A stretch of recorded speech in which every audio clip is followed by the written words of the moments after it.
They were in there banging their heads on the wall, and he woke up to somebody peeing on him. You hear something crazy? Really crazy? I shouldn't even tell you this. I was gonna murder all of you. Imagine being locked in a psych facility because you think the FBI is after you. And everyone thinks you're crazy, but it turns out you're actually telling the truth.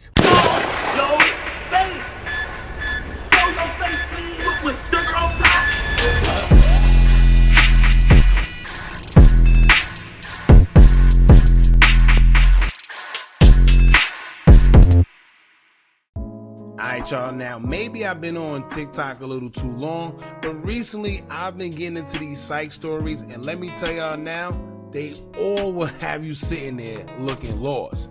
Two of the main reasons I got into the psych stories is because, for one, I believe that many people actually go into the psych ward for one thing, but don't get to make it out the same way due to all the substances they're given, and mainly due to these wards overly giving out scripts for the wrong reasons. Next you know, they come back out and they look totally different. But then too, I also feel that not all people who make it there have something wrong with them. Maybe they operate on a different frequency and they could see into a different realm and they on a different dimension.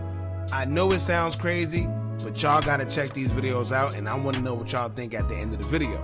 But before we get into this, make sure you hit that thumbs up button so we can get this video into the algorithm. And if you not subscribed to the platform already, make sure you do so now. Let's get into it. Our psych patients really aren't crazy. Y'all tap in for a hot take. Me and my boy, who's also a nurse, got to talking, and we were just reminiscing about a day that we had in the ER one time. And the basis of the conversation was about 3 psych patients that we had in 2 days. So the first psych patient swore up and down that there were roaches and spiders crawling all over the room. And he was like, yo, do you see that? And I'm like, you know, we're taught not to entertain the thought. So we're like, no, we don't see that. And we're trying to orient him to what we see. He's like, nah, bro, get out of here, man. There's roaches on my goddamn leg. He starts swatting at his leg and so me and my boy, we're calming him down. We get him medicated to keep him calm. And so you see what he said, right? Get him medicated to keep him calm. And I've seen this because I've heard this of people where let's say they go into there for depression. Somehow they start taking meds for other things. And now your body craved that, and now you wonder why you hooked to these other substances and you turn out never to be the same. Just what you do for a psych patient in the ER. That's what we do. And then after that, you hit the charting and you say the patient's having tactile and visual hallucinations. But this is where shit gets weird. This guy was in the room for about 8 hours. The next patient came in after we transferred that guy out to the same room. Same room. Now, this patient does have a history of psychosis, but no hallucinations. I walk in the room just to introduce myself to the patient and get to know what's going on with the patient. This patient looks frightened as hell when I walk in, and she's balled up and she's like, before we start anything, can you kill all these bugs? And I'm like, what? She's like, you don't see all of these bugs around? So I get to look and I'm like, not this again. No, there's no bugs, right? You can't entertain the patient, so I'm not going to entertain the patient. She starts going crazy wild because she has a deathly fear of bugs and she just can't stand to stay in the room. So we ended up moving her to a different room. The next patient comes in. Now keep in mind, that's the second patient that said the same thing. The second patient that went into the same room and said, yo, they have roaches and spiders in here. Can you get them out? The girl was in the ER for about 10 hours. I think that's what we said. The next patient comes in. The same goddamn thing. He comes in the room. He's like, no, get me the here. What the hell is that? And I'm like, what is what? He's like, bro, there's literally a spider crawling towards my bed. So now I'm like, you sure? So he goes, quote, yeah, man, there's spiders and roaches in this, unquote. So now the only thing going through my head, instead of medicating him immediately for psychosis or just, being irate, I'm like, hold on, bro. Am I the one that needs to be medicated? 3 patients, all with different diagnosis, see the same thing? Am I the one living in La La Land? Are we the ones are we really the psych patients? Are the psych patients really tapped in? Bro, y'all let me know. But that's the conversation we had, and we was like, hey, bro, maybe they really tapped into something that we not really seeing, bro. And we keep medicating them and suppressing their reality, which might actually be reality. Bingo. You hear what he said? Because let me tell you, if you do a little studying on, you know, certain things, especially frequency and vibrating on a different vibration than everybody else, you know, it's certain colors that can't be seen by humans. There's certain things in certain dimensions where people operate on different frequencies where they can see what the average eye can't. Listen, I know it sounds crazy, y'all, but please just look into it. And we might be the ones who are not tapped in. Y'all, let me know what you think. Maybe I'm crazy. I say the same thing. Maybe we crazy. But when you go and you pay attention to the studies and things that they have when they talk about different realms and people that see different things, maybe they're not crazy. Either we're crazy or they can just see things that we can't. And instead of understanding them, we just suppress them with more medication, which dumbs them down, right? Lowering their frequency.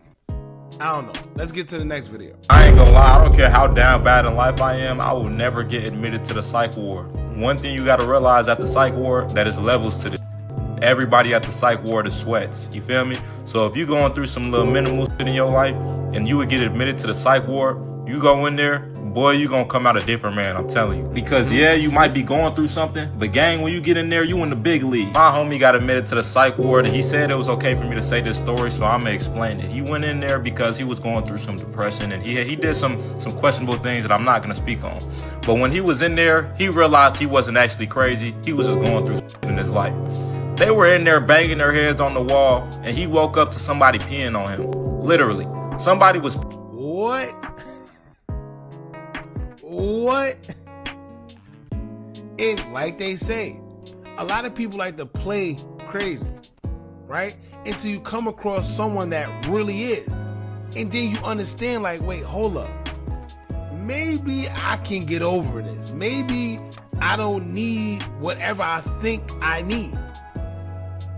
Peeing on my homie while he was asleep. At first when he told me this, I'm like, bro, are you in prison, gang? When are they peeing on people in the psych ward? So my homie told me he tried to get tough with his roommate and his roommate ended up putting him on his head. He told me his roommate had a different kind of strength and after that day, he turned into a different man. He told me that those couple days in the psych ward that he learned a lesson that it was never too late to turn his life around and that he still has time. I'm like, damn, he really had to get out crazy for him to change his life around. That's how you get out crazy. Yeah, let me tell y'all. And another thing, if you know anything, and I don't want to sound like I'm separating them and trying to make it like normal versus no. But if you know anything about, you know, those guys that suffer from different, you know, they have a different type of strength. You may see it, they may look scrawny, they may look like they can't do it, they may look like they just playful until you actually start grappling with one of them. You start tussling with one of them, you say, wait, hold up. This is a different kind of strength, bucko. So, yeah, and what he's saying is, I know a lot of people probably gonna say, oh, how you gonna say you never gonna go to a psych ward? The thing is, right, some people admit themselves into a psych ward because they feel like depressed, stressed, you know, things of that nature. But what he's saying is it's a whole different ball game when you actually go in there and you see the people that really need to be in there that have real problems. So instead of just admitting yourself, try to go through whatever it is, you know, that you going through, get through it and do it that way. Because I tell you one thing, when they start shooting you up with them things, them substances, you're not gonna come back the same. And you really gonna be somebody that needs to belong in there. Simple. Let's get to the next video. 2 things I would never do after working in psych. Number 1, and I don't want to hear, but you're a nurse, you should do it. No, I do not go in any patient's room alone for any reason. I always have a witness or I ask the patient to step into the hallway. If there's a medical emergency, I grab one of my colleagues. Even as a woman, false allegations are real and can ruin your whole career. Also, my colleagues have been pulled into rooms, attacked, and no one knew where they were, didn't have any help. And these are all situations that could have been prevented if they never would have done it. Now that's a fact, right? That don't just apply to the psych ward.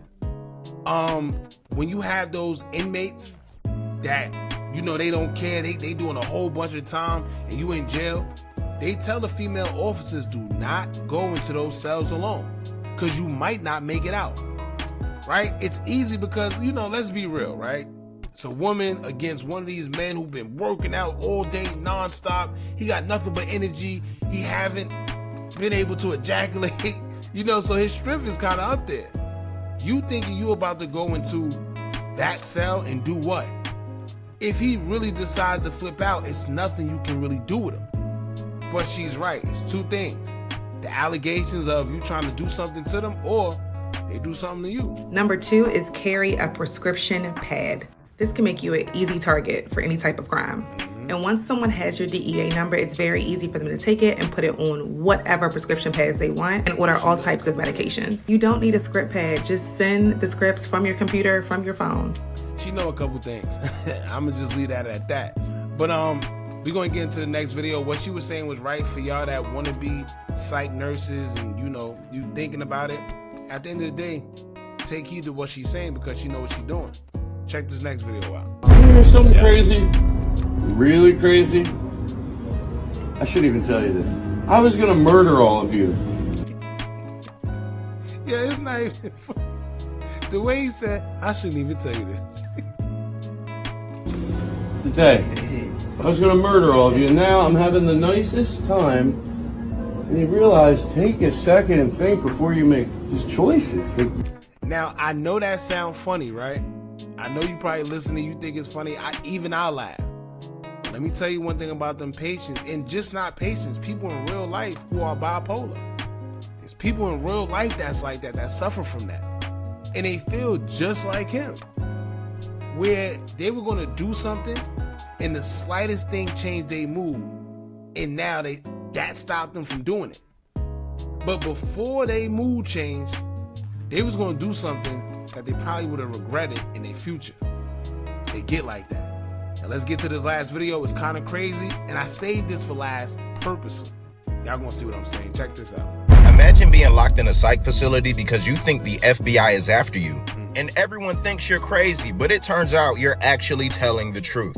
This is one of the most bizarre psych stories that I've lived to experience, where a woman came into our ward with delusions of grandeur, allegedly, after believing the FBI was after her and using multiple tactics in order to capture her. Now in psych, we are not strangers to people coming in with all types of claims that the higher ups or the powers that be are after them. Matter of fact, the most common ones are the FBI, the CIA, the police, the government, the Secret Service, aliens, angels, demons, like all of these things. So as you can imagine, when I'm doing her intake assessment, I'm listening to what she's saying and all of the events that led up to her being here. And it sounds like a thought salad, but here's how I get down. I don't prejudge people. I let them talk about what their experience is as it is, without like the faces of or like doubtful responses. Now I don't confirm. And that's good too, because being a worker there, right, and having to deal with them, sometimes they just want to talk, right? And even in real life with people that's not going through that, when you sitting there trying to talk to somebody and you see their facial expressions or the way they dismiss you, it makes you feel away. And I could just imagine in there where they already feel like these people are less than, and they making them feel like that by their face expressions and things of that nature. It's not a good feeling. Confirm the things in which they're saying. I just allow the space for them to speak it comfortably, because a lot of times if you listen, you can catch patterns and maybe be able to circle around an event where the trauma has started and initiated this way of thinking, or where the central location is. Sometimes, you know what I'm saying? Sometimes. Just a little background on this woman. She ended up getting arrested because she lifted up a shotgun and shot it across the street into her neighbor's front door. It was a married couple who was not home, thank goodness, but she claimed that they were spies and that she would catch them spying on her and believe that they were after her. A very scary thing to think about, because you can't choose your neighbors. This woman is disheveled, bug-eyed. You can clearly tell she has not been getting any sleep, which is a huge contributor to psychosis. She was very dehydrated, spit forming in the corners of her mouth, but she said she was relieved to be in the facility and maybe it will give her more time. That says a lot, right? She's actually relieved to be there. That's what she kept referencing. Maybe I will get more time. But she was adamant about the fact that the FBI was after her. So I'm writing these things down. I'm going and sharing it with staff. And they're like, wow, ain't like it ain't nothing we ain't heard before. But that shotgun, that's crazy. She's with us for a few days. And then one day, the unthinkable, the unimaginable happens. We were a locked facility that was located on a separate floor than all the units. So you had to get through 2 doors before you get onto the psych ward. 2 men in suits and sunglasses, I kid you not, y'all, come up to the door, ring the bell. The nurses looking at each other, we looking at each other like, who could this be? Is this like religious services coming up to pray for patients? Or is there somebody that got visiting days wrong or visiting times wrong? Because it definitely wasn't visiting hours. We're all looking at the camera in bewilderment, and then the charge nurse goes out to greet the men at the door. All right, and so we're watching her talk to them, which feels like maybe, I don't know, maybe a minute and a half. And then she brings them in onto the unit. I'm like, oh, maybe these are the bigwigs, some CEOs that have come to do a random inspection of our hospital and, you know, how things are going. But as the charge nurse comes back to the nurses station, she's telling us that we need to pull the patient's chart that, you know, we had for a few days, the one with delusions of grandeur about the FBI being after her, right? And we need to wipe her stuff from the system. Wow. Wow. So 2 men that they believe to be agents come in looking for her, and then the chart nurse comes to tell him that they need to find her chart and wipe it clean. Basically as if she was never there. What? So we're like, what are you talking about? She said, I can't answer any of that right now. Please, guys, just follow this. And so we're all looking at each other like, what in the world? So we pull the chart and she goes to the room to grab the patient. She packs up her belongings, which wasn't much, and then she says, hey, you have to go. At this point, it's like the lady understands what's going on, and she has this catatonic look on her face. She looks defeated, and she's just like, I told you guys, I told you. And these 2 men escort her off of the unit with her chart. And to add even more context, the charge nurse didn't just do this under her own volition, because this could be anybody. You got to protect patients. I'm sure y'all got 1,000 questions, just as I did. She called the doctor, the psychiatrist, the social, like everybody was in on this, and these guys showed their badge. And where were they from? The FBI. Never. Look, there you go. There you go. So the lady was in there, right? Let's backtrack. The lady was admitted in there because she took a shotgun and shot at her neighbor's house because she believed that there was FBI agents spying on her. She told them that the FBI is after her, and she's relieved to be there because at least it will buy her a little time. Next thing you know, a couple days later, 2 guys believed to be FBI, well, not believed, they were FBI agents, came looking for her, got her chart, wiped it clean as if it never happened, and took her right off the compound just like that. In my days, have I seen anything like this? And we were all spooked and freaked out, but we weren't allowed to know anything about what they were doing with her, why they were taking her in. And after bringing in everybody that is anybody in the hospital that could have something to say about this, all they can recognize is that these men had clearance to do exactly what they came to do. Wow. We weren't allowed to know what business they had with this woman. We weren't allowed to know the connection and anything like that. The best thing that we could leave with was that maybe it had something to do with her shooting that shotgun into her neighbor's door. But usually that will be a police matter, and the police brought her to the psych ward.